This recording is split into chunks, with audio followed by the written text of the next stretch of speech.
Hello, नमस्कार। आज अचानक फिर से आप लोगों के सामने आई हूँ क्योंकि कल का हमारा जो प्रोग्राम सुनीश मारू जी जो स्टेट अवॉर्डी है उनके साथ अधूरा रह गया था। काफी कोशिशें की पर नेटवर्क के इशू की वजह से हम लाइव नहीं आ पाए। तो मैं उनके बारे में बहुत सारी चीजें आप लोगों को बताना चाहती हूँ। वो बहुत अच्छे कलाकार है, बहुत अच्छे स्पीकर्स भी है और सबसे बड़ी बात है कि वो जानते हैं कला को कैसे आज के मॉडर्न के ज़माने में पेश करना, कैसे हम उसको सेलिंग मार्केट में ले आ पाए। तो मैं सुनीश जी का स्वागत करती हूँ इसी के साथ। नमस्कार सुनीश जी, नमस्कार सुनीश जी, आपका स्वागत है। आपका स्वागत है। आखिर हम लाइव आ आखिर ही हम गए, लाइव आ कल की ही कोशिश गए, हमारी कल की कामयाब कोशिश रही। हमारी कामयाब रही।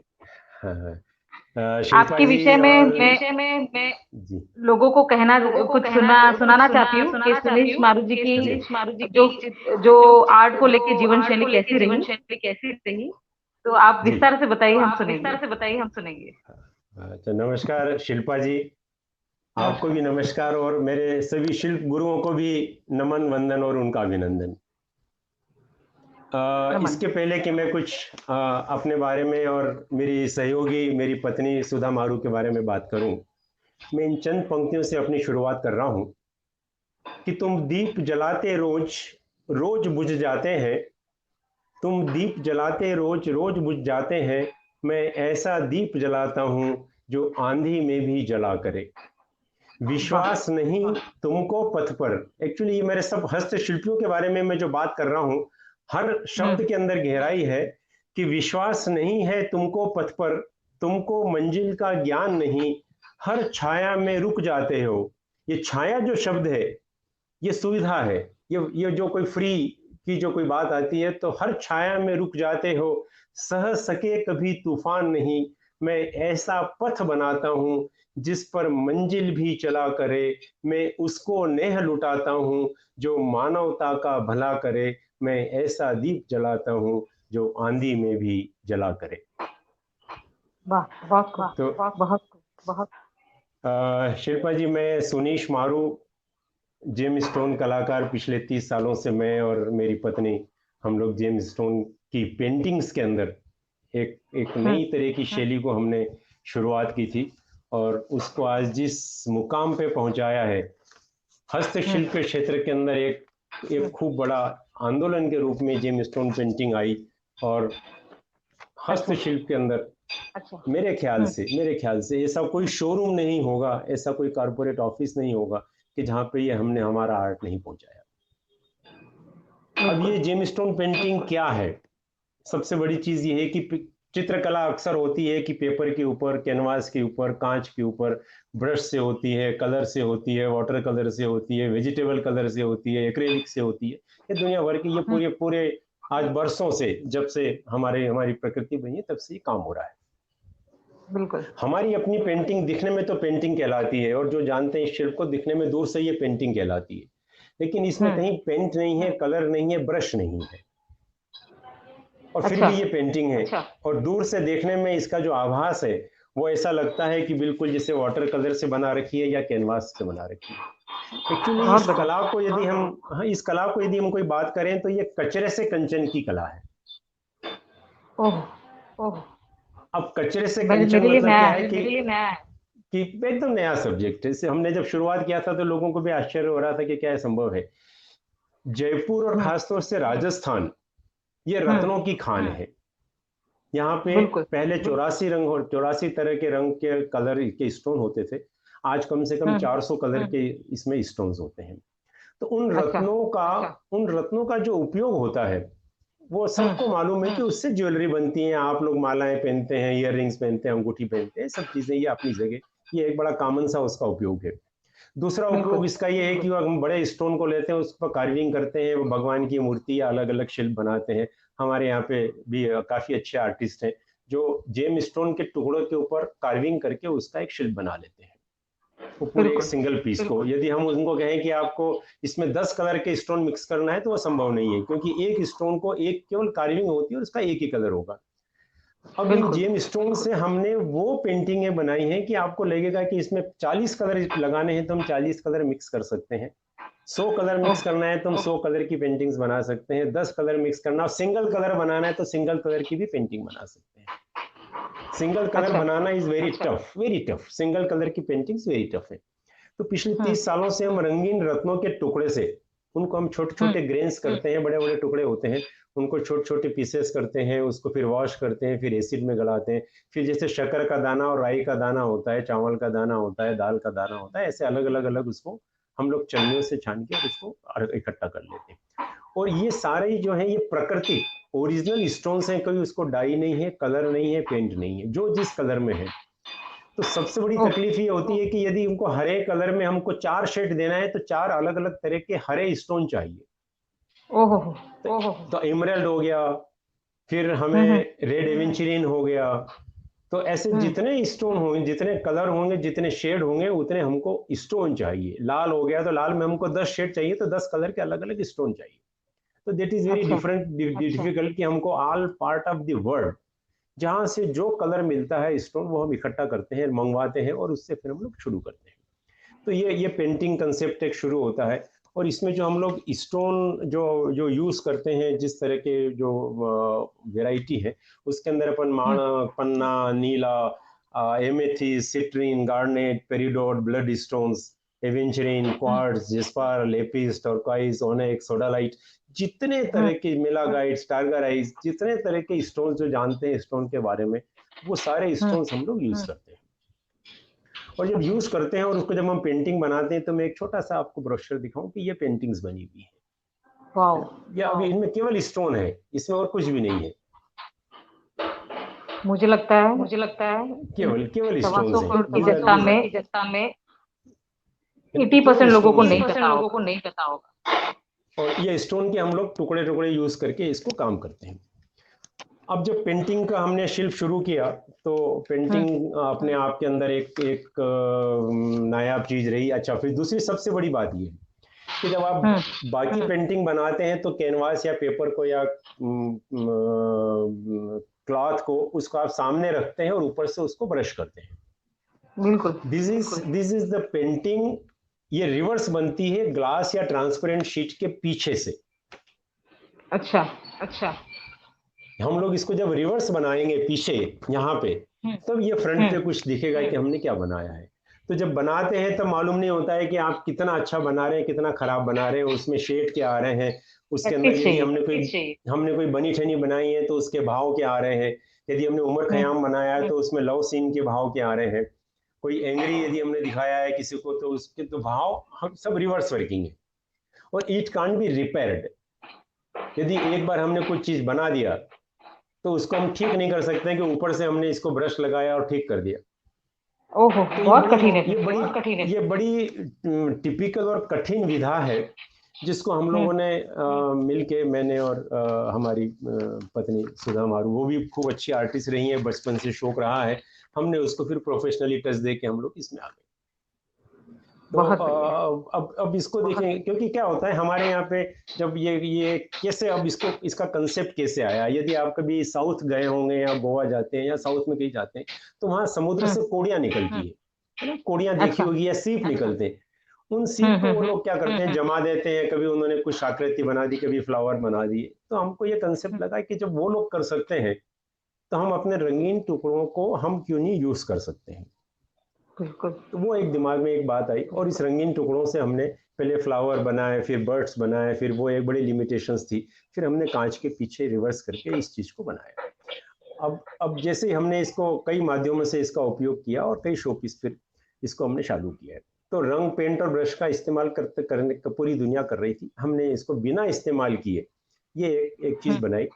और इसको सबसे जो अब एक खास बात और रही कि यदि हम्म हम इसको इंडिया में शुरू करते या मैं जयपुर में बताता कि देखिए हमने ये रंगीन रत्नों के टुकड़ों को हमने यूज किया है और हमने पेंटिंग बनाई है, तो हम्म हमारे यहाँ पे एक कहावत है कि यदि हम्म आप अपने घर में ही हैं तो आपकी कोई इज्जत नहीं है।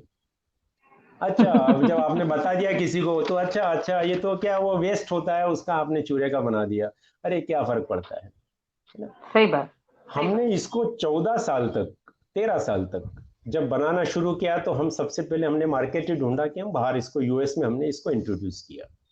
और इंट्रोड्यूस भी इस तरह से किया कि वो हमारी राग रागिनी और हमारे यहाँ पे राजस्थानी पेंट नहीं लेते, तो हमने उनका स्टेचू ऑफ लिबर्टी बनाई और वहां अच्छा उसको इंट्रोड्यूस की। सबसे पहली मेरी पेंटिंग स्टेचू ऑफ लिबर्टी और ताजमहल। अच्छा ये बड़ी पॉपुलर अच्छा पॉपुलर फिगर है इंडिया का। तो वहाँ जब हमने बनाना शुरू किया तो उनके हमको ऑर्डर आने शुरू किए, तो हम बनाते, माल पैक करते और भिजवा देते, आते बनाते माल पैक करके, बिल्कुल हमारे आसपास वालों को भी मालूम नहीं था कि हम लोग क्या काम कर रहे हैं। ओहो फिर धीरे धीरे धीरे धीरे सब्जेक्ट बढ़ते चले गए, तो सारे फॉरेन सब्जेक्ट ही हमने लिए, जैसे जैसे एक्सपोर्ट होता था, एक्सपोर्ट के ऑर्डर आते थे, वो लोग बनाते थे। काफी अच्छा वर्किंग हो गया है। कमरे से हमने फिर आर्टिस्टों को 2-3 लोगों को जोड़ा, और ये फिर बहुत कुछ खूब ऐसी एक बात, फिर एक ऐसी कुछ बात आई कि ये आर्ट जब पॉपुलर हो गया, अपन चल निकले, और जब हमारे फ्रेंड सर्कल में और जौहरी लोग यहाँ पे लोग खरीद के लाते थे वो अमेरिका से और अलग अलग जर्मनी के कुछ शो से, और कीमत आप देखिए कि यदि मैं कोई चीज़ 5,000 में भेज रहा हूँ तो वो लोग डॉलर में खरीद लाते थे, 25,000 की कीमत होती थी। मैं यहाँ से 1,500 रुपए के कोई आइटम भेज रहा हूँ तो वो 10,000 के अंदर डॉलर इन, क्योंकि बाहर तो वो डॉलर में पैसा देते थे, और उसको दिखाते कि देखिए रत्नों से बना हुआ है, देखिए जेम स्टोन से बनी हुई पेंटिंग है, जेम स्टोन की कलाकृति है। और जब मैं भी देखता तो मन में हम लोग खुश होते कि चलिए बढ़िया है, अपन चल निकले। लेकिन ये लगा कि इसको जब तक हम पॉपुलर नहीं करेंगे ये बिल्कुल सीमित में रह जाएगी। बिल्कुल तो हमने पहला फेयर लगाया बॉम्बे के अंदर वर्ल्ड ट्रेड सेंटर में। अच्छा पहला फेयर वर्ल्ड ट्रेड सेंटर एकदम लास्ट में है। आप पहले वही था एक सेंटर वर्ल्ड ट्रेड तब सेंटर वहीं में, पे और वो था ज्वेलरी शो। अच्छा वो हाँ, James and jewellery export promotion council का एक ज्वेलरी शो था, वहाँ लगाया। पहले तो एंट्री बड़ी मुश्किल से मिली, फिर जब हमने काउंसलर को समझाया कि ये जेम स्टोन की ही चीज़ है, इसलिए जरूरी नहीं कि मैं ऑर्नामेंट्स बेचूं या माला बेचूं, मैं उसका कोई भी रूप बेच सकता हूं, लेकिन है जेम स्टोन।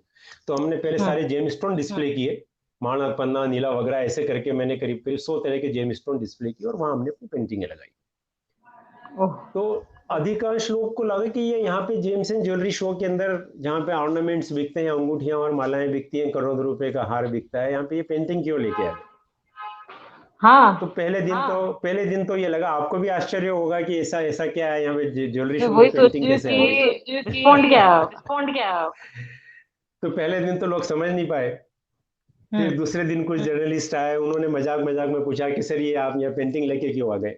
तो मैंने कहा चलिए अच्छा हुआ आपने पूछा, अब समझाता हूँ। फिर हमने उसको रिवर्स करके पलट करके दिखाया कि ये जेम स्टोन से बनी हुई पेंटिंग से, और जेम स्टोन लगे हुए हैं। तो उन्होंने एक मेरा इंटरव्यू वगैरह लिया, और दूसरे दिन उसको टेलीकास्ट भी किया और पेपर में पब्लिसिटी भी हुई।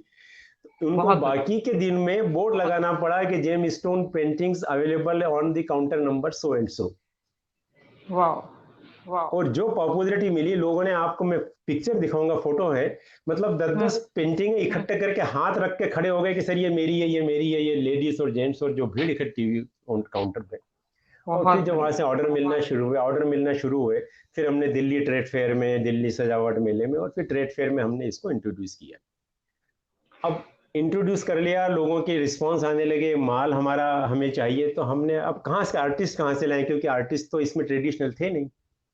बिल्कुल। तो हमने सबसे पहले चूंकि मैं सोशल काफी जुड़ा हुआ हूँ, और यहाँ पे चाइल्ड वेलफेयर कमेटी में भी रहा हूँ बरसों से, तो हमने विकलांग समिति को ट्राई किया कि ऐसे बच्चे जिनका एक हाथ नहीं है, जिसका एक पैर नहीं है, जो चल फिर नहीं सकता हो या और कोई काम नहीं कर सकता हो, तब भी हमारे यहाँ केवल आपको टेबल कुर्सी पे बैठना है, जमीन पे बैठ के काम कर सकते हो, जमीन पे बैठे, एक हाथ से काम कर सकता है बच्चा कोई भी हो। तो हमने वहां से लड़के और लड़कियों को लिया, उनको ट्रेंड किया। कुछ ऑर्फन बच्चे थे जो 17-18 साल 20 साल के हो गए, उनको हम लेके आए। पहले दिन से सबसे बड़ी बात, यदि आप किसी बच्चे को आप लाते हैं और फ्री में काम सिखाते हैं तो वो नहीं सीखेगा। उसको आप यदि बिस्किट का एक पैकेट भी दे दोगे तो वो खुश हो जाएगा। तो हमने उनको पहले दिन से हमने कहा कि तुमको आने जाने का पैसा, और मैं पहले दिन से तुमको सैलरी दूंगा। हमारी मिसेज बच्चों को सिखाती थी, और वो सीखते चली गए, उनका पैसा हम जमा करते चले गए, और वो अच्छे आर्टिस्ट बन गए। तो फिर उनकी माउथ पब्लिसिटी हुई कि वहाँ सिखाते भी हैं, पैसा भी मिलता है। तो इस तरह से हमने आर्टिस्टों को ट्रेंड किया। जिन लोगों ने कभी जिंदगी में ब्रश नहीं पकड़ा, जिनको ये मालूम नहीं थी कि आर्ट क्या होता है, ये पेंटिंग कैसे बनती है, उनको हमने ट्रेंड किया। और बढ़िया आर्टिस्ट, आज भी वो खूब अच्छे आर्टिस्ट हैं। बहुत अच्छा किया, बहुत अच्छा किया। तो उन लोगों को ट्रेंड करके उनको रोजगार दिया। लड़कियों की शादी हुई, शादी हमारे यहाँ से विदाई हुई, वो रोते हुए हमारे यहाँ से गई। लड़कियों ने तब तक काम हाँ, किया। मतलब उनके मदर, माता पिता और ससुराल वालों को हमने शादी के 10 दिन पहले जब विदा करते हैं ना, तो हमारे यहाँ से साड़ियाँ वगैरह दे के उन्होंने विदा की। ये हमारी मिसेज भी अच्छी, मैं बुलाता हूँ इनको, सीधा हो तुमको भी इंट्रोड्यूस कराता हूँ। बिल्कुल तो बिल्कुल इतना बुलाइए, एक शेयर जुड़ाव, कीजिए। इतना एक जुड़ाव हो गया। अच्छा। और सबसे बड़ा जो मेरा एक सोच रहा कि जब तक मैं अपने क्राफ्ट को आम बच्चों में, आम लोगों को नहीं सिखाऊंगा, वो क्राफ्ट खत्म हो जाएगा। और हमारे यहाँ सही। पे हस्तशिल्प का जो एक बुरा हाल हो रहा है, उसकी सबसे बड़ी बात यह है कि कई शिल्प ऐसे हैं जो एक परिवार तक सीमित हो गए हैं। मैं 1 मिनट में, हमें हमारी सहयोगी मेरी पत्नी सुधा मारू आ गई है, मैं इंट्रोड्यूस हेलो कराऊं। मैम। नमस्कार मैडम।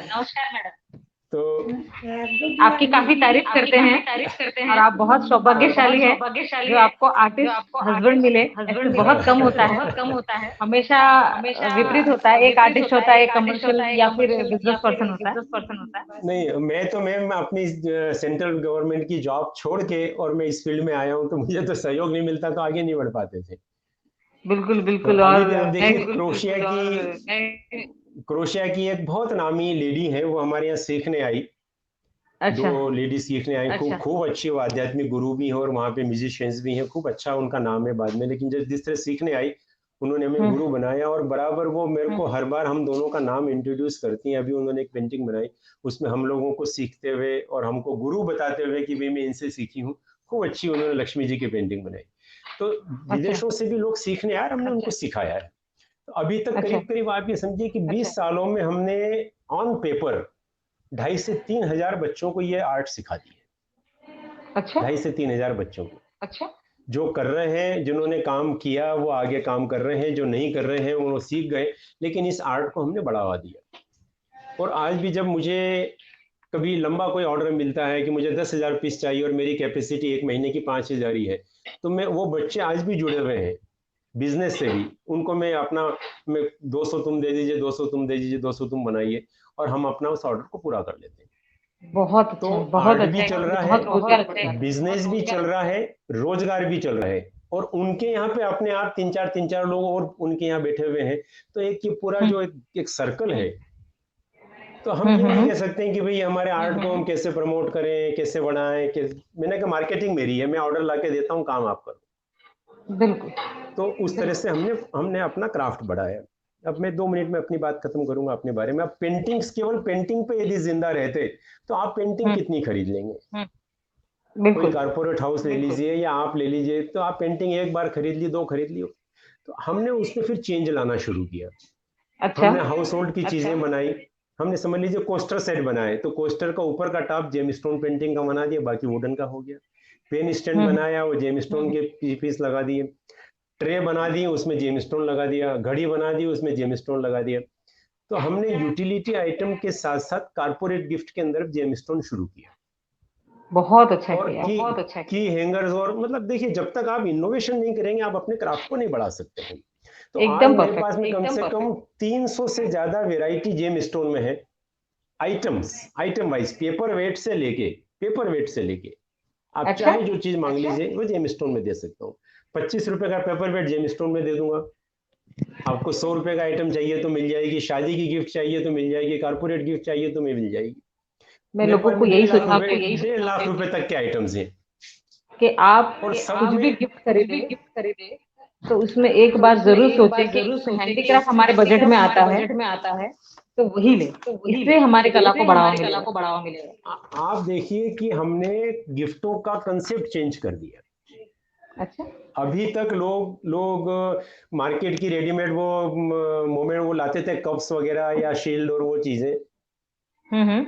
इंडिया के अंदर मेडिकल कॉन्फ्रेंस हर साल इतने बड़े पैमाने पे होती है। सारे हम्म कंसेप्ट चेंज कर दिए। सन 2000 से मैंने इसको शुरू किया।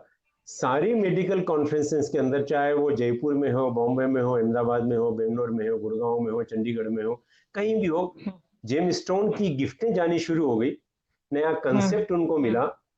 और हमें और हमारे शिल्प को बढ़ावा मिला। जयपुर के अंदर ज्वेलरी शो सारे ज्वेलरी शो के मोमेंटोस जेम स्टोन से बनते हैं, क्योंकि उनको उनको अपने अपने ट्रीट का गिफ्ट मिलना शुरू हो गया। अभी तक वो प्लास्टिक का या ये मार्बल का या कोई आइटम लेते, तब उनको अपने ट्रीट का गिफ्ट मिलने लगा। International colour gem stone association, उनको चाहिए gems and jewellery expert promotion council, तो उनको हमने जेम स्टोन की अपनी गिफ्टें बना के, उनके अपने लोगो बना के, कस्टमाइज तैयार करके वो हमने देना शुरू किया। और वो आज भी वो अपने को वो मतलब उनको लगता है कि ये जो आइटम है न तो मार्केट में पहले कभी था और न मार्केट में कभी मिलेगा।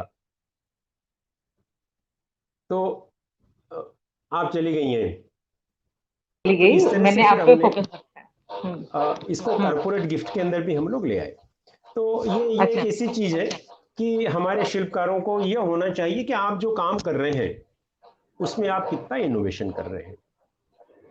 तो मेरा तो केवल एक ही चीज है कि मैं फिर अपने अपने जो सारे हस्तशिल्पी भाई हैं इनके लिए मैं बात करना चाहूंगा कि हम भी दरिया हैं, हम भी दरिया हैं, हमें अपना हुनर मालूम है। हम भी दरिया हैं, हमें अपना हुनर मालूम है, जिस तरफ चल पड़ेंगे रास्ता हो जाएगा। तो ये हर शिल्पकार को भी चाहिए कि भाई, क्योंकि वजह क्या है साहब कि हमारे यहाँ इतने शिल्प हैं। आप जी राजस्थान की बात करें, इंडिया की बात करें तो बहुत बड़ा स्वरूप हो जाएगा, लेकिन राजस्थान की बात करें तो दो शब्द के अंदर मैं पूरी बात कर रहा हूँ कि हर शिल्प कि हर किसी में कुछ ना कुछ हुनर नजर आया, हर किसी में कुछ ना कुछ हुनर नजर आया। कुछ अपने आप में खुदा थे तो किसी के किरदार में खुदा नजर आया। बहुत बहुत इतने हमारे यहाँ ये शिल्प गुरु हैं, नेशनल अवार्डी हैं, और कई ऐसे लोग हैं जिनको अवार्ड नहीं मिला लेकिन वो शिल्प गुरु से कहीं आगे बढ़ के हुए हैं। वो कभी अवार्ड के पीछे नहीं भागे कि सरकार उनको अवार्ड देगी, ऐसा भी नहीं है। लेकिन वो अच्छे अच्छे शिल्प गुरु उनको प्रणाम करते हैं आज भी, क्योंकि उनकी एक पकड़ है अपने शिल्प के अंदर। तो हमारे यहाँ पे इतने सारे शिल्प हैं, अलग अलग शिल्प हैं, इतनी कलाएं हैं, लकड़ी, लोहा, जो हाथ में आ जाता है उसके लोग शिल्प बना देते हैं। लेकिन उसके बावजूद भी एक प्रश्न आता है कि सरकार सम्मानित करती है, उसके बावजूद भी हमारे यहाँ पे इन सम्मानित कलाकारों का या हमारे यहाँ पे इन हुनरबाजों का इनको क्या तकलीफ है? एक्चुअली मुझे लगता है सोच ऐसी है जिसमें बदलाव लाना चाहिए। हाँ, कई बार ऐसा लगता है कि भाई ये इन लोगों को क्यों ये प्रॉब्लम में है, या वो शिल्प आगे क्यों नहीं बढ़ पा रहा है। अब हमारा आर्ट की बात करूं मैं आपको, कई लोगों को ज्वेलसी होती है, उनको लगता है अरे ये आर्ट तो सब जगह मिल रहा है, ये तो सब लोग बना रहे हैं। भाई कैसे बना रहे हैं? सीखे तभी तो बनाना शुरू किया। और हम भी चाहते थे, मेरे पास 10 कस्टमर थे, मेरे 100 लोग चले गए, उन 100 को रोजगार मिला, मेरे 1000 कस्टमर हो गए। केवल इंडिया में कवर करने की बात करें तो कोई ऐसा माइका लाल नहीं है जो पूरी इंडिया को कवर कर सकता हो। हमारे जैसे 100 आदमी भी आ जाए ना तो इतने पोटेंशियलिटी है कि वो काम कर सकता है। सर तो आप सारी मेरे मन की सारी बातें अपने मन की कर अपने क्राफ्ट को आप बढ़ाएंगे नहीं, कॉमन हो गया ना तो बिक रहा है, कॉमन हुआ तभी तो बिक रहा है। आप एयरपोर्ट पे चले जाइए, हमारा आर्ट 100 का आर्ट 1000 में बिकता है। कॉटेज एम्पोरियम में चले जाइए, गवर्नमेंट के किसी भी एम्पोरियम में चले जाइए, मेरे पास 12 एम्पोरियम है गवर्नमेंट के। अच्छा, राजस्थली, कावेरी, गुजरी, फुलकारी, सब पे मेरा माल जाता है। और जहां मैं नहीं पहुंच रहा हूँ वहां हमारे जूनियर आर्टिस्ट जाते हैं, उनका माल बिक रहा है। तो माल तो जेम स्टोन तो बिक रहा है ना, जेम स्टोन पेंटिंग तो बिक रही है, जेम स्टोन आर्ट तो बिक रहा है। थोड़ा विराम दूंगी आपके जी, मेरा सुझाव मैं देती हूँ। जी, जो कलाकार होता है ना, जी, जी, उसके हाथ में फिनिशिंग तो बहुत अच्छी होती है, बिल्कुल ठीक है, लेकिन वो प्रोडक्ट डिजाइन में डेवलपमेंट नहीं कर पाता। हाँ, देखिए डिजाइन जो डेवलपमेंट रिसर्च और डेवलपमेंट होता है ना, वो हमको बनाना पड़ेगा एक डिपार्टमेंट, और वो कारीगरों को कहना पड़ेगा कि आपकी कला अभी हम मॉडर्न और वेस्टर्न और हमारे कल्चर को मिक्स करके कुछ आयाम दे, समय के हिसाब और से आपको वो बदलाव डिजाइन करने नहीं कर पड़ेंगे। पाएंगे, मुझे पता है। उसको हमको ही डिजाइन करके उन तक पहुंचाना है और उनको कहना है ये डिजाइनें अब मार्केट में वायरल अपन डिजाइन कब कब करेंगे? जब वो आयरन कर्टन से अपने क्राफ्ट को बाहर निकालेंगे, है ना। आयरन कर्टन कैसा? आयरन कर्टन कैसा? अब मैं बड़ी तीखी बात कर रहा हूं मैं आपको। किसी भी नेशनल अवार्डी किसी भी नेशनल अवार्डी की बात करें तो अपने परिवार के लोगों के अतिरिक्त अन्य किसी को उस कला में निपुण नहीं किया। एक ही परिवार के अच्छा सदस्य लगातार नेशनल अवार्डीज बनते जा रहे हैं। भाई आज मेरे पिताजी या अच्छा मेरे दादाजी, देखिए हमारे हमारे हमारे परिवार के अंदर सब लोग गवर्नमेंट की हाई पोस्ट पे रहे हैं। कभी किसी ने, लेकिन शौकिया रही हैं, हमारी मम्मी शौकिया आर्टिस्ट रही हैं, नाना जी शौकिया आर्टिस्ट रहे हैं। मतलब वो खूब अच्छी पेंटिंग करते हैं, रंगोली अच्छी बनाते हैं, तो वो एक दिमाग में था और इसलिए हमने डीएफए कर लिया। तो लेकिन परिवार से कोई नहीं है कि साहब मेरी 7 पीढ़ियां काम कर रही है। तो अब मेरी पीढ़ी में हमारे बच्चे काम करे नहीं करे, मैंने तो इतने 100 परिवार खड़े कर दिए, तो क्राफ्ट तो जिंदा रहेगा। अब हमारे यहाँ क्या है कि किसी के दादाजी यदि अच्छे आर्टिस्ट है तो दादाजी ने अपने पिताजी को तैयार किया, बाकी उस आर्ट को उसको किसी को नहीं सिखाया। उसको नेशनल अवार्ड मिल गया, फिर उसने अपने बेटे को सिखाया, उसको नेशनल अवार्ड मिल गया, फिर उसको भाई को सिखा दिया, फिर उसके चाचा को सिखा दिया, फिर उसकी बेटी को सिखा दिया। मतलब वो अपने परिवार तक सीमित रहे। तो इसमें पॉलिसी ये होनी चाहिए कि एक परिवार को यदि एक बार कोई अवार्ड मिल गया तो 5 साल तक उस पर्टिकुलर फील्ड में, क्योंकि मैं तो उसमें मास्टर हो गया हूँ, तो मेरा बेटा तो मास्टर बनेगा ही बनेगा। मैं उसको 25% हेल्प कर दूंगा, 50% और मदद कर इसके दूंगा। पीछे एक और चीज है, मैं बताती हूँ।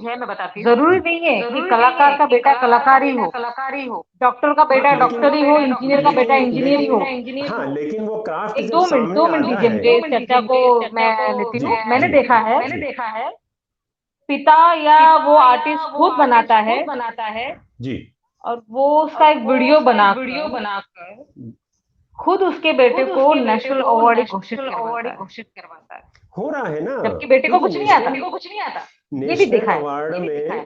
क्योंकि होना क्या चाहिए, मैं आपको वही बता रहा हूँ। जब मेरा ये आर्ट गवर्नमेंट के पास पहुंचा तो उन्होंने कहा सर आपने डिस्ट्रिक्ट के लिए आपने अप्लाई किया है कि नहीं किया। मैंने कहा भाई मुझे मालूम नहीं क्या होता है ये। तो उस वक्त नहीं हमारे मैडम प्रसाद थी, उन्होंने कहा कि नहीं आप डिस्ट्रिक्ट अवार्ड के लिए आप फॉर्म भर दीजिए। मैंने कहा मुझे अवार्ड के लिए फॉर्म नहीं भरना है। आपको मेरा क्राफ्ट पसंद आता है तो मैं क्राफ्ट आपके यहाँ भिजवा दूंगा, मुझे कोई अप्लाई नहीं करना। बिना अप्लाई किए उन्होंने मुझे डिस्ट्रिक्ट का अवार्ड दिया। फिर सेकंड टाइम उन्होंने पिछले अगले साल डिस्ट्रिक्ट का सेकंड प्राइज दिया। फिर स्टेट के लिए उन्होंने कहा कि नहीं स्टेट के लिए आपको अप्लाई करना पड़ेगा और अप्लाई करिए इस स्टेट के लिए। फिर स्टेट अवार्ड मिला। हमारे यहाँ तो डिस्ट्रिक्ट तो बात छोड़ दीजिए, स्टेट अवार्ड छोड़ दीजिए, स्टेट मेरिट छोड़ दीजिए, सीधे नेशनल अवार्ड और शिल्प गुरु।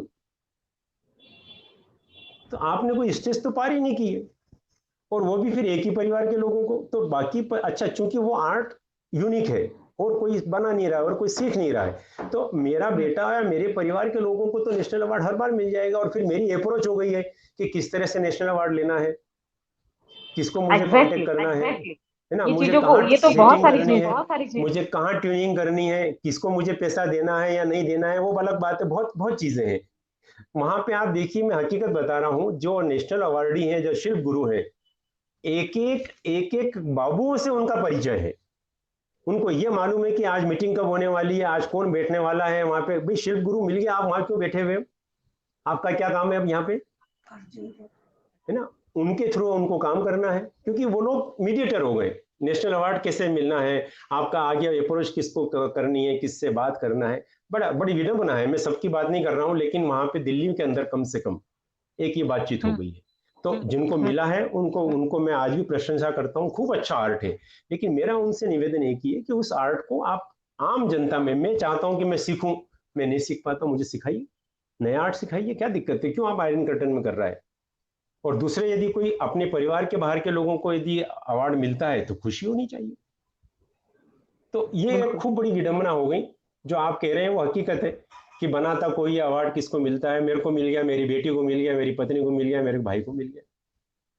तो ऐसे सर कई इस खाली अवार्ड तक ही नहीं राजस्थान में कहूंगी, गवर्नमेंट के जितने स्टॉल भी चलते हैं जो 360 डेज जाते हैं, वो जी उन्हीं रिपीटेड जी कलाकारों को मिलते हैं, आर्टिस्ट को मिलते हैं जो उनके साथ हाँ, अपनी आपकी ट्यूनिंग वॉइस बनाए कट रही है, बिल्कुल ठीक है। अब मैं उसके और पीछे एक बात बहुत कहूंगा सारे आपको, वो क्या वजह है? इंडिया के बहुत सारे ऐसे कलाकार हैं, जैसे आर्टिस्ट है, उनको पता ही नहीं कि गवर्नमेंट की तरफ से फ्री फेयर भी मिल रहे हैं। मैं आपको अब सरकार इसके अपना बारे में काम बहुत बताना अच्छा कर चाहूंगा। रही है, लेकिन कुछ ऐसी कड़ियां हैं मेरे पास जो में प्रॉपरली काम नहीं कर पा रही है। इतने सारे पेपर्स हैं जो मैं सोचता हूँ कि राजस्थान या जयपुर के अंदर कोई इतने तीखे शब्द गवर्नमेंट को नहीं लिखता होगा। क्योंकि ऑलरेडी मैं अच्छा। मिनिस्ट्री ऑफ फाइनेंस से मैं बाहर निकला हुआ हूँ, तो मुझे मालूम है कि इनको लिखने में मेरा कुछ नहीं बिगाड़ सकते हैं। बिल्कुल लिखे हुए हैं, बिल्कुल ऑन पेपर।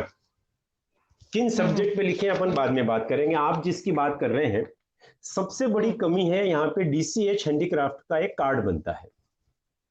हम्म। डीसीएच का एक हस्तशिल्पियों का एक कार्ड बनता है। वो हम्म। कार्ड मैं अपने मेरी फैक्ट्री में 40 आदमी है, मैं 40 का बनवा सकता हूँ। मैं सब्जी वाले का बनवा सकता हूँ, मेरे चौकीदार का बनवा सकता हूँ, क्योंकि उसमें कोई क्राइटेरिया नहीं है कि आप आर्टिस्ट हो।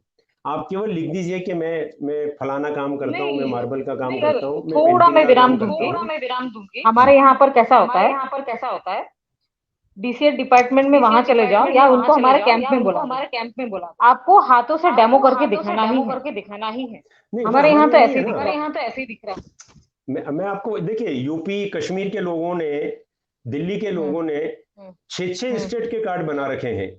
मैंने लोकल एड्रेस दे दिया, मेरा कार्ड बन गया, राजस्थान का नाम दे दिया, कार्ड बन गया, फलाने का नाम दे दिया, और जब भी कभी एग्जीबिशन में होते अरे हैं तो वही आदमी।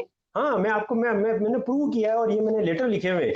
और हमारी एग्जीबिशन में जब आए तो मैंने विरोध किया है, मैंने कहा ये आदमी दिल्ली का है, राजस्थान की एग्जीबिशन में कैसे आ गया, राजस्थान हैंडीक्राफ्ट में कैसे पार्टिसिपेट कर रहे हैं। 60 लोगों की एग्जीबिशन में 45 42 लोग दिल्ली के और कश्मीर के, और उनके पास राजस्थान का आईडी कार्ड है, और मैंने प्रूव किया है सब। ये पर्टिकुलर देखिए, चिकन का कुर्ता राजस्थान आर्ट ही नहीं है। चिकन का कुर्ता कहाँ से राजस्थान आर्ट है। पेपर मेशी का जो कश्मीर का आर्ट है वो राजस्थान नहीं है, पश्मीना राजस्थान नहीं है, बिहार की मधुबनी पेंटिंग राजस्थानी नहीं है। आप राजस्थान शिल्प के अंदर उनको कार्ड राजस्थान का, उससे क्या हो गया। तो ये चीजें गवर्नमेंट लेवल पे है, लड़ाई लड़ रहे हैं, उसके लिए अलग बात करेंगे अपन कभी भी। लेकिन इसके लिए सबसे बड़ी बात, अपन जब हस्तशिल्प की बात करें कि इसको कैसे प्रमोट करें, तो एक खूब बड़ा सुझाव जो जो मैं आज बरसों से, अभी बीच में स्मृति ईरानी जी को भी मैंने लिखा पर्सनली, मैं एक दिल्ली गया तो मिल के भी आया। लेकिन क्या होता है कि एक की आवाज नहीं होती जब तक हमारा हमारा एग्जैक्टली। एसोसिएशन बुलंद नहीं होगा। वो लेते बिल्कुल। हैं, अच्छा अच्छा ठीक है, मैंने कहा मैम इकट्ठा कर लें, आप चाहें तो मैं 100 आदमी की भीड़ इकट्ठी कर लूंगा। लेकिन बात क्या है, देखिए अभी हमारी जो मिनिस्ट्री है वो टेक्सटाइल हम्म। मिनिस्ट्री के अंदर में है, मिनिस्ट्री ऑफ टेक्सटाइल। जिसका कोई उसमें कनेक्शन ही नहीं, हस्तशिल्प, क्राफ्ट उसमें हस्तशिल्प का कोई कनेक्शन नहीं है। अब बिल्कुल। हस्तशिल्प के अंदर क्या है कि वो एक सोतेला बच्चा, जैसे जबरदस्ती ऑर्फन बच्चा होता है ना, कि भी इसको लगा दो, है ना, एक ऑर्फन सही। बच्चा, उनको मालूम है कि हस्तशिल्प वाले, जिसको मैं एक बड़े शब्दों में कचरा पट्टी बोलना चाहिए, बहुत हल्के शब्दों में, कि ये तो कुछ नहीं है यार, इनको छोड़ो, या ये रोते रहते हैं हमेशा, मतलब उनके दिमाग में एक ही चीज है कि ये रोते रहते हैं। बड़ी बड़ी स्पष्ट बात कर रहा हूँ मैं आपको, हमारे मेरे भाई है जी सुनेंगे हस्तशिल्प वाले, तो वो कहेंगे यार कैसे शब्द यूज कर रहे हो आप। तो आप मिनिस्ट्री ऑफ टेक्सटाइल में आपने हस्तशिल्प को रख दिया, तो पहले तो उनका कोई रोल ही नहीं है, और वहां जो अफसर बैठे उनको हैंडीक्राफ्ट के बारे में कोई नॉलेज ही नहीं है। बड़ी बड़ी खुली बात कर रहा हूँ मैं उनको बिठा के ओके। चैलेंज मैंने किया है कि मैंने कहा बताइए पेंटिंग कितनी तरह की है राजस्थान में, बताइए कोटा बिंदु की शैली क्या होती है, ये बताइए, ये जेम स्टोन पेंटिंग क्या है। तो बोले साहब इसको आप फोल्ड कर दो, वो उन्होंने मुझे कहा कि इसको आप फोल्ड करके रखो। मैंने कहा ये कांच के ऊपर बनी हुई है, ये फोल्ड नहीं होती है, आपको यही मालूम नहीं है, तो फिर क्या आप हस्तशिल्प का डिमांड करेंगे। अब हस्तशिल्प के अंदर भी देखिए क्या होता है सब, कि हस्तशिल्प अलग है, हमारे यहाँ जो हम्म। पेपर पे और सिल्क पे पेंटिंग होती है वो चित्रकला अलग है। वो एक खूब बड़ा सब्जेक्ट है, वाइड सब्जेक्ट है, और हमारे यहाँ पे इतने अच्छे कलाकार हैं जो नाथ द्वारा की पेंटिंग्स, मिनिएचर पेंटिंग्स, और इतनी अच्छी पेंटिंग बनाते हैं, कई हमारे यहाँ पद्मश्री भी उसमें हुए हैं। तो वो चित्रकला, वो पेंटिंग शैली अलग है, उसको भी आपको हैंडीक्राफ्ट के अंदर नहीं लेना चाहिए। फिर टेक्सटाइल को बिल्कुल अलग करना चाहिए, बुनकर को अलग कर देना चाहिए। मार्बल मूर्ति शिल्प हैंडीक्राफ्ट नहीं है, मार्बल की जो मूर्ति शिल्प है वो अलग ही चीज है, उसको भी आप, तो अब ये जब तक ये आप नहीं करोगे, हस्तशिल्प का कोई माँ बाप नहीं होगा, कोई अलग से मिनिस्ट्री नहीं होगी, कोई देखने वाला नहीं होगा, कोई कंसंट्रेट नहीं करेगा, कोई इसकी फिक्र नहीं करेगा, कोई जिम्मेदार नहीं लेगा, तो हस्तशिल्प का इसमें इसमें मैं नहीं सोचता हूँ कि आज 30 साल तो मुझे हो गए, इसकी उन्नति कोई होगी। और सबसे बड़ी कमी है हमारे हस्तशिल्पी भाइयों की।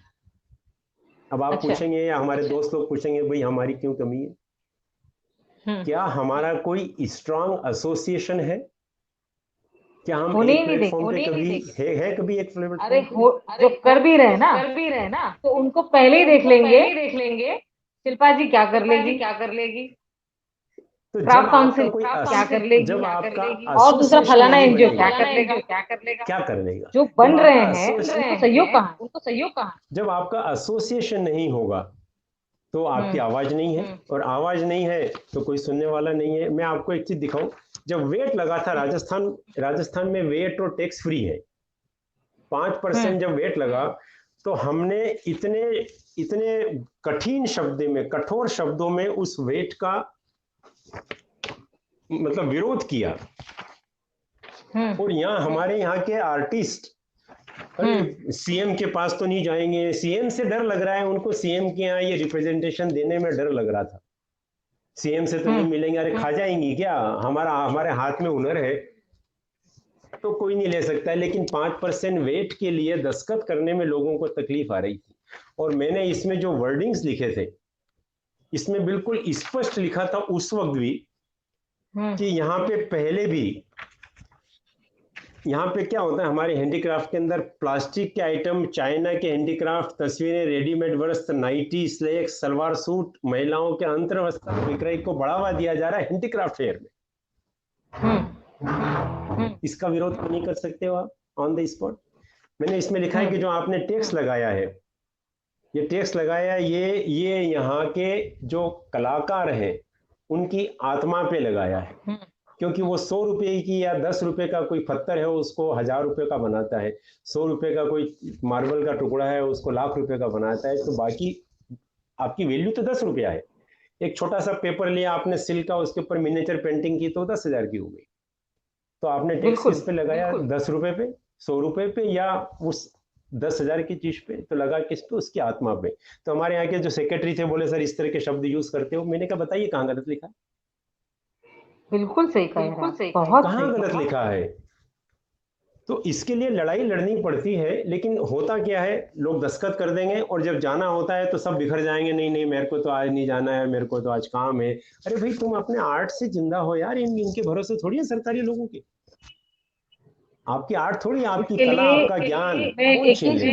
सुझाव देना चाहूंगी, सभी कलाकार जो हुनरशाली है वो आए, इस प्लेटफॉर्म से जुड़े, उनको जब ऑर्डर मिलने लग जाएगा हमारे द्वारा तो उनको हमारे संगठन के साथ खड़ा होना ही पड़ेगा, नहीं है क्योंकि हमारे यहाँ उनको पता चल जाएगा कि हम काम कर रहे हैं, हम सिर्फ बातें नहीं कर रहे। इतना हुनर है। आप देखिए ये दस्तखत किए हुए हमारे आर्टिस्टों के, जब मीटिंग में बुलाते हैं तो कोई नहीं आता है, अफसर से बात करनी होती है, सेक्रेटरी या डायरेक्टर से बात करनी होती है तो कोई नहीं आता, और नहीं नहीं मैं तो फलाना। भाई किस बात का डर है? अकेले जाते हैं तो उतना प्रेशर नहीं होता है, बोलो मारू साहब आप ही अकेले आ जाते हो, ये राजस्थान आर्टिजन एसोसिएशन बना रखा है हमने, हम दो जने जाते हैं। हाँ केवल इसीलिए, ये एसोसिएशन ही इसीलिए है, कोई 1 रुपया फीस नहीं है, आपका नाम लिखिए, आपका कार्ड नंबर डालिए और बन जाइए। आपको कोई तकलीफ हो तो हम लोग साथ में खड़े हुए हैं, कोई भी तकलीफ आएगी तो हम हैं। लेकिन डर है कि अगली बार हमको कभी फेयर में नहीं ले जाएंगे, कभी हमको कोई चांस नहीं मिलेगा।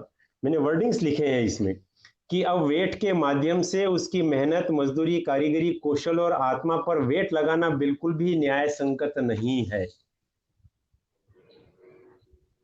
लिखने में सर आपकी आवाज को, आपकी बात मैं कभी भी समझ पा रहे पेपर के अंदर हैं, देना और है, मैं आपको बहुत सारे कलाकारों दिखाऊं। की वजह है। देखिए ये वेट का विरोध, वेट का खूब पेपर है, खूब पेपर के अंदर भी आया है।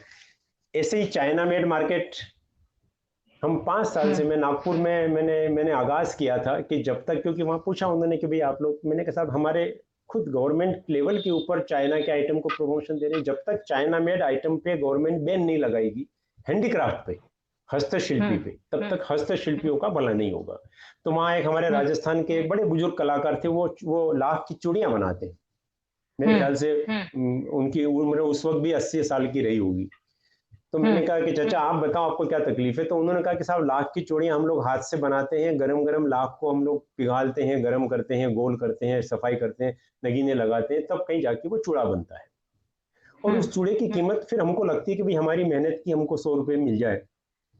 लेकिन जब से ये चाइना की चूड़ियां आने लगी लाख की डुप्लीकेट, वो 25 रुपए में बेच देते हैं, फिनिशिंग उसकी खूब अच्छी है, और टूटती तो भी बोले नहीं। साहब हम कहाँ जाएंगे, बोले हम कहाँ जाएंगे, क्योंकि वो प्लास्टिक की है और ये लाख है। अब खरीदने वाले को तो कलर वो कभी दिख रहा है लाख है, लाख का कलर है, अब वो उसको हाँ, थोड़ा ओरिजिनल लाख चाहिए, हुबहू दिख जाता है। वो दिख जाता है। अच्छा, लेकिन लाख में क्या होता है साहब कि लाख की अपनी एक प्रॉपर्टी होती है जिससे आपको ब्लड प्रेशर नहीं होता है। और औरतें जब चूड़ियां पहनती हैं लाख की, तो उसके पीछे कोई कारण है, उससे अच्छा, आपकी आपको, हाँ, उसमें एक्यूप्रेशर नहीं, एक्यूप्रेशर होता है, उसमें आपको ब्लड प्रेशर नहीं बढ़ता। लाख की अपनी एक प्रॉपर्टी है, तो अब वो प्रॉपर्टी किसी को नहीं मालूम है, वो प्लास्टिक की चूड़ी खरीद लेगी। हमारी अपनी जेम स्टोन के अंदर हर पेंटिंग फेंग शुई बेस्ड है, हर पेंटिंग सब में पॉजिटिव एनर्जी है। आप उसको अपने घर में लगाइए, आपको पॉजिटिव पॉजिटिव एनर्जी 100% आना ही आना है। अब आप प्लास्टिक का चूड़ा लगा देंगे तो उसका कोई मतलब नहीं। तो इन चीजों पे जब तक आप जाएंगे नहीं, इनकी प्रॉपर्टीज बताएंगे नहीं, आपका क्राफ्ट आगे नहीं बढ़ेगा। तो ये पायरेसी और डुप्लीकेट, हमारे हमारे क्राफ्ट में क्या हो रहा है, सब बजरी को डाई कर दिया और पेंटिंग बना दी, तो कुछ दिनों तक चली। लेकिन जिनको जेमस्टोन चाहिए, जिनको ब्लॉक प्रिंट, हमारा जैसे सांगानेर में जयपुर के अंदर हमारा हैंड ब्लॉक प्रिंट है, तो हैंड ब्लॉक प्रिंट को आप कंपेयर करें कि साहब मैं स्क्रीन कर दूं या मशीन से छाप दूं, तो सस्ता भी पड़ेगा, फिनिशिंग भी अच्छी आएगी। लेकिन जिनको हैंड ब्लॉक चाहिए वो हैंड ब्लॉक ही लेगा। एक्सपोर्ट के अंदर आप फेल हो जाओगे। एक्सपोर्ट में यदि आपने लिखा कि हैंड ब्लॉक, तो हैंड ब्लॉक ही होना चाहिए। आपको इंडिगो का यूज किया तो इंडिगो होना चाहिए, नीला रंग नहीं चलेगा। तो ओरिजिनलिटी ओरिजिनलिटी है, लेकिन हम थोड़े से एक एक इमीडिएट फायदे के लिए क्या करेंगे, हम भी उसमें घुस जाएंगे। जो हैंड ब्लॉक का काम कर रहा है वो स्क्रीन लगा लेगा, वो मशीन लगा लेगा, और थोड़े दिन बाद बंद हो जाएंगे। क्योंकि यदि आपने हैंड ब्लॉक लिखा और आपने एक्सपोर्ट किया तो आप फेल हो जाओगे, वो वहां पे रिजेक्ट कर देंगे उसको, तो आपका सारा माल बेकार हो जाएगा, और फिर अपने को लगेगा कि अरे मेरा तो क्राफ्ट नहीं चल रहा है। तो हमें कई मुद्दों के ऊपर संगठित होना पड़ेगा, संगठित रूप से प्रयास करने पड़ेंगे। और जो मैंने आपको कहा ना कि मैं ऐसा पथ बनाता हूं कि मंजिल भी उस पर चला करे, जब हम सही होंगे तो निश्चित है कि हमारा क्राफ्ट कहीं कहीं किसी से कम नहीं है। आप देखिए, हम लोग दुनिया में, मैं इतने इतनी जगह गया हूँ। हम दुबई गए साहब बहुत टाइम पहले, मेरे ख्याल से 98 में। अब उस वक्त दुबई में जाने के लिए हमारे पास भगवान की तस्वीरें, राधा कृष्ण की तस्वीरें, राग रागिनियां, बनी ठनी, इसके अलावा कोई आइटम नहीं। दुबई में हमने कहा जा तो रहे हैं, लेकिन वहां पे मालूम पड़ा कि साहब अब भगवान की तस्वीर, हाँ दिखाओ भगवान की तस्वीर, तो वहां पे चलेगी नहीं। दो चार लोगों से बात की तो उन्होंने कहा साहब ऐसी बात नहीं है, चल सकती है। फिर हमारा एक एक एम्बेसीज में मैंने कांटेक्ट किया, हमारे एक परिचित थे, तो उन्होंने कहा साहब देखिए देखिए, वो आपका जो आइटम है वो केवल आपके इंडियन लोग खरीदेंगे। आपको वहां यदि पैर जमाना है तो वहां के जो लोकल लोग हैं, जो मुस्लिम लोग हैं, उनके टेस्ट की चीज ले जाओगे तो आपको दोबारा वहां पे आपको काम मिलेगा। अच्छा। तो हमने, आप देखिए, इनकी मक्का मस्जिद, जो मस्जिद है वो बनाई, दुबई की कुछ मस्जिदें बनाई, उनके सुल्तान जो शेख वगैरह थे दुबई के और अबू धाबी के, और उनकी उनके हमने, हाँ, उनकी हमने पोर्ट्रेट बनाई। अच्छा। और इनकी आयतें बनाई जेम स्टोन में, इनकी आयतें भी बनाई। तो वो चीज जब हम लोग वहां लेके गए और जब हमने डिस्प्ले की और उनको मालूम पड़ा कि जेम स्टोन से बनी हुई है, तो आप ये देखिए कि इंडियंस तो अपनी जगह थे, लेकिन जो शेख लोग थे और उनकी वाइफें थी, वो उन, ये लाइट आ रही है उनकी, आप देखिए कि इतना रश हमारे काउंटर पे कि उनको ये ताज्जुब हुआ कि ये शेख की पेंटिंग आपने जेम स्टोन से कैसे बनाई, आयतें कैसे लिखी, मस्जिद कैसे बना ली।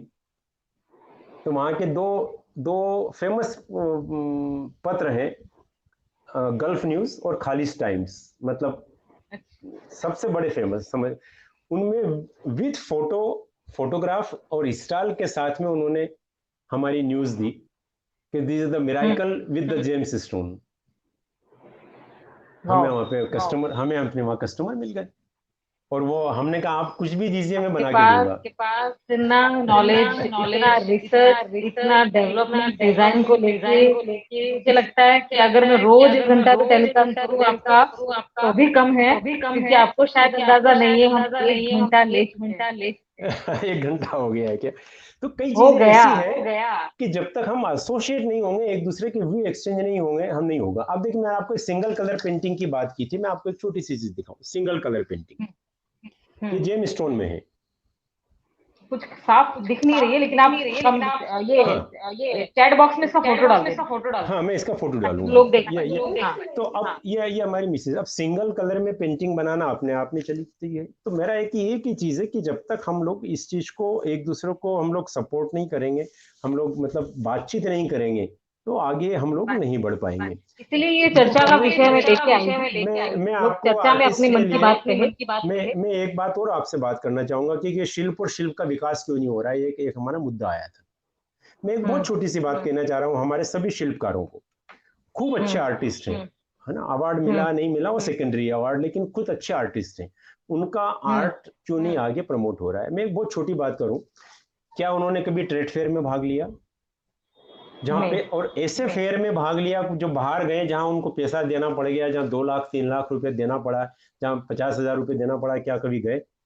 क्योंकि उनको सरकार ने फ्री की आदत डाल दी है। फ्री आना जाना, फ्री खाना रहना पीना, बस वहीं जाएंगे, उसके आगे जाएंगे नहीं। तो वो एक सीमित हो गए। दूसरी चीज, क्या उनके पास में, मेरे को मालूम है हम जिन आर्टिस्टों से मैं जुड़ा हूं, उनके पास PAN number, TIN number, GST, Udyog Aadhaar number, AIC code, AD code, BIN, EGM, RCM, current accounts, क्या ये सब चीजें हैं? इसमें से हमारे 3-4 पास तो सेविंग अकाउंट है, इसके अलावा कुछ नहीं।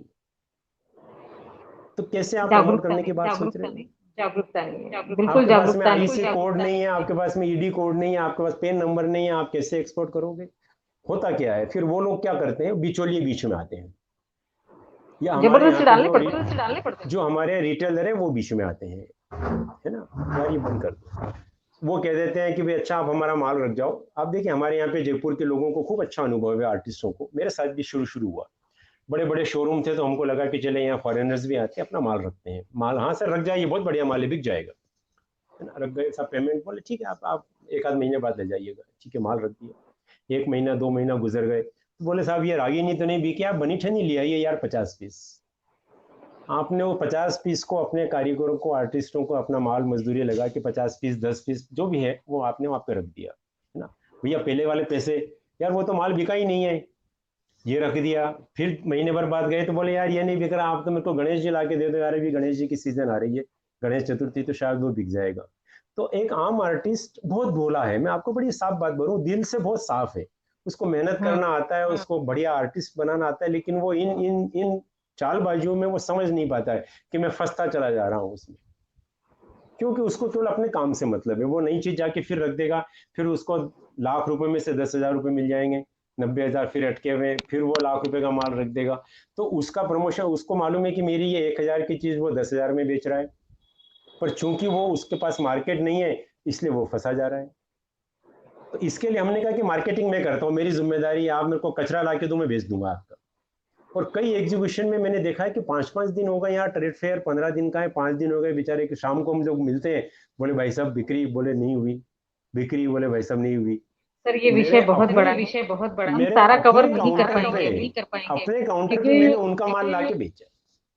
फेयर जो तो है ये सर, मैं सब, आपको कह देती हाँ, हूँ, तो ये सब फेयर में भी चीजें जो बहुत है, सारी कमियां हैं। बहुत सारी कमियां, बहुत सारी हैं। हाँ, तो लेकिन हमको अभी क्या, हम बहुत ज्यादा चर्चा को अपनी आगे नहीं बढ़ा आपसी सकते। ईगो को वीडियो बहुत हटा बड़ा के, होता जा रहा है सर। हाँ, हमको अपने आपको मेरी आपसी आवाज ईगो को शायद आ रही हटा होगी। के, बिल्कुल बिल्कुल आ रही है, ईगो को हटा के हमें इसमें हाँ, मिलकर काम करना है। हम और थोड़ा आखिर में मैं पॉजिटिव केवल बात।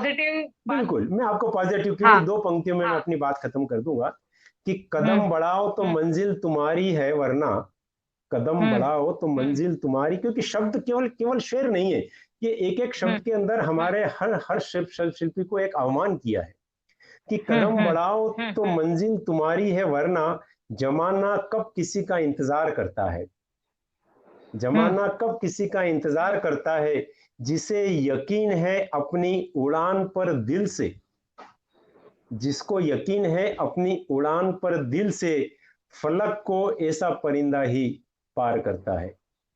तो हमारे जितने भी हस्तशिल्पी भाई हैं, उनको अपनी कला पे, अपने खुद के ऊपर, खुद अपना ब्रांड एम्बेसिडर बने, खुद अपना ब्रांड एम्बेसडर बने। किसी की जरूरत नहीं है, यदि नाम लिया तो वो शिल्प अपने आप नाम आ जाना चाहिए। आप राजस्थान में क्या, आप वर्ल्ड में, इंडिया में कहीं भी पूछे यार मारू जी की पेंटिंग चाहिए, तो वो खट से जेम स्टोन पेंटिंग निकाल के दे देगा, बिल्कुल। बोलने की जरूरत नहीं है कि मुझे क्या चाहिए। तो आप अपना ब्रांड एम्बेसडर खुद बनिए। तो अपना शिल्प भी चलेगा, शिल्प कला भी चलेगी, खुद भी प्रमोट होंगे। राजस्थान का नाम और इंडिया का नाम, जिसे अपन कहते हैं कि हमारी माटी मेरा देश और मेरी शान, तो उस शान को मालूम पड़ना चाहिए कि शान हमारी है और हम लोग कहाँ के हैं। हमारा एक और छोटी सी बात बताऊं, जब जब ये ताजमहल को 7 वंडर्स में जब लिया था, उसके पहले 1 महीने तक मैंने मुहिम चलाई थी। मैं जहां भी जाता था ताजमहल गिफ्ट देता था जेम्स स्टोन पे। अच्छा। तब वो 7 वंडर्स में आया। तो एक ब्रांड एम्बेसडर आप बन के अपनी चीज को, अपने भारत को, अपनी कला को, चाहे राजस्थान हो, यूपी हो और कहीं पे भी हो, अपनी कला को आप भारत से जोड़ें, अपनी मिट्टी से जोड़ें और खुद गर्व महसूस करें, तो निश्चित है कि शिल्प और शिल्पकारों का भला होगा। अपन इस चर्चा को फिर आगे रखेंगे, जारी रखेंगे। और बहुत अच्छा लगा आपके साथ मैं फिर एक बार लाइव लूंगी। जी जी जी। और आज शाम 5 बजे जी उन कलाकारों को मैं मौका दे रही हूँ जिनको लगता है कि मेरी कला में भारत की शान है, तो मेरे साथ 5 बजे जुड़िए। मैंने art make in India page पे उसका लिंक भी दिया है। अच्छा, और जो 10 ऐसे कलाकारों को मैं लूंगी जिसकी वाकई में कला मेरे देश की शान है।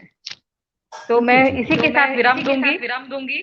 बहुत बहुत मेरे देश की मिट्टी, मेरे देश की कला और हमारे सभी सुनने मेरी वालों कला को मेरे भारत की शान। बहुत बहुत धन्यवाद सुनीश मारू जी। आपके बहुत अच्छे विचार लोगों तक गए हैं और कुछ तीखे भी गए हैं, लेकिन मैं लोगों को क्षमा चाहूंगी अगर बुरा लगा हो तो। लेकिन इसके पीछे एक ही उद्देश्य है हमारा बस कि हैंडीक्राफ्ट आर्ट हमारा इंडिया में प्रमोट हो। मेरा भी उद्देश्य रहता है किसी को मैं हर्ट नहीं करूं, किसी का दिल नहीं दुखे, लेकिन एक ये लगता है कि हम आज भी हमें लोगों को झुकना चाहिए। हम हमारे अफसरों के सामने, हमारे बाबुओं के सामने हम हाथ जोड़ के खड़े होते हैं, मेरे को बहुत बुरा लगता है। नहीं कोई बात नहीं, सबका सम्मान है। हम सम्मान करें, हम दयनीय नहीं बने, दया भाव नहीं हो, हम अपनी कला को हम सम्मान करें। आत्मविश्वास होना चाहिए, आत्मनिर्भर होना चाहिए। और हम जब जिस तरह से बात करिए कि हमारे हस्तशिल्प, हम आत्मनिर्भर के अभियान को आगे लेके जा रहे हैं। आप जैसे बहुत लोगों का सहयोग की आवश्यकता है। प्लीज 5 बजे मेरे साथ जुड़िएगा और अपनी कला को हमारे पूरे इंडिया में फेमस करना है। बहुत ठीक है, धन्यवाद।